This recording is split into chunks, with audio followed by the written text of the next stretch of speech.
Danny Zacharias. I'm here at Religion Soup 2013. Here's the poster. And I'm sitting here with Rhonda Britton, who just gave us a great little lecture and challenging us to live out our faith in public. Your lecture was very much to every Christian. And so I want to talk a little bit about what pastors need to do and the challenges you faced in challenging your congregation to engage and to speak out truth, because as you told us so forcefully, if we actually believe the truth, we should be shouting it out loud. So how do we, as pastors, those who are in ministry, how do we try and encourage our flock to do that? I think to encourage our flocks, to the people in our congregations to engage the public and to speak out the truth requires for them to have a certain level of confidence about the truth. And I think what most Christians seem to struggle with is, how do I encapsulate what I believe, in a short story that I can relate to people in language that they understand? One of the tendencies that we have in the church is to speak in Christianese, right. And people on the street don't know what we're talking about. We learn that quickly. We learn that quickly when we go to church. That's right. Yeah. So we have our own little language, and we think that people know what it means when you say, "Is your calling and election sure?" Right. Big question mark. So what I try to do with my congregation anyway is to encourage them to use everyday language. We use different translations of the Bible just to compare them, to say, find one that you're comfortable with, that you understand what it's saying, and that's true to the translation, right? You don't want to get something that's kind of off the mark. But speak in language. It's okay to speak in everyday language and not in these and thous. That's right. And so that people understand what it is that you're trying to convey. Be sure about what it is that you're trying to convey. So it helps to practice.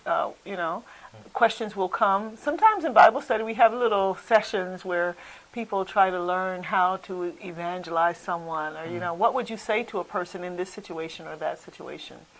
One of the things I also find with the African Baptist Association is that we have a licensing committee that works with people who have now said they've been called into the ministry, and we kind of also grill them in their interviews to ask them, well, if you were called to the sickbed of a person who was dying, how would you speak to that person? What would you say to them about Jesus Christ? No matter who they are. Yeah, so that people get, kind of learn how to practice to do that.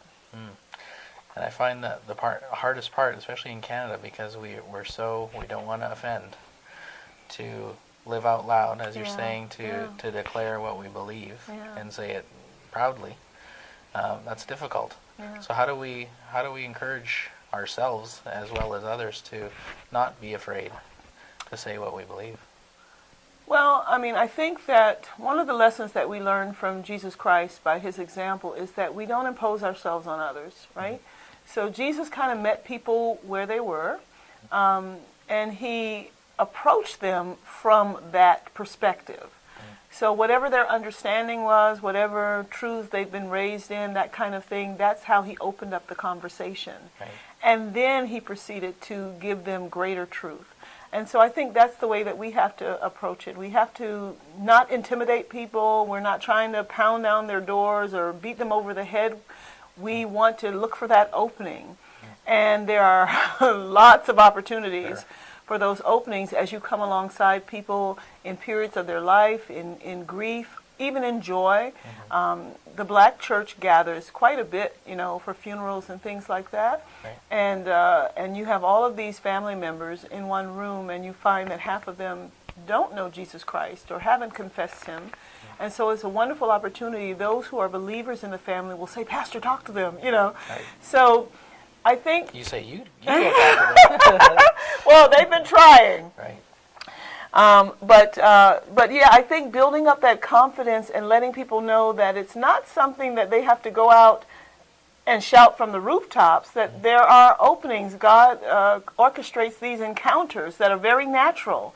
A question comes, so you have to be discerning in the spirit to hear, when does the question come? When is the opening there that I can now say, hey, have you ever thought about? You know, and so that's what I try to teach people to listen for. Yeah. in the example of Jesus, he didn't start off asking about the problem of evil or moral relativity. It's That's right. very much personal, right? That's And right. what those things are. Great. Yeah. Yeah. Well, thanks very much for talking with me, and thanks for your lecture this morning. It was great. I think everyone really felt that we needed that pastoral response to what we're hearing to integrate that into our lives and what we do. So thanks very much. Thanks, Daddy. Dr. Rhonda Britton, who's just a recent graduate at Acadia Divinity College. So congratulations on that, too, on your Doctor of Ministry. Thank you. All right.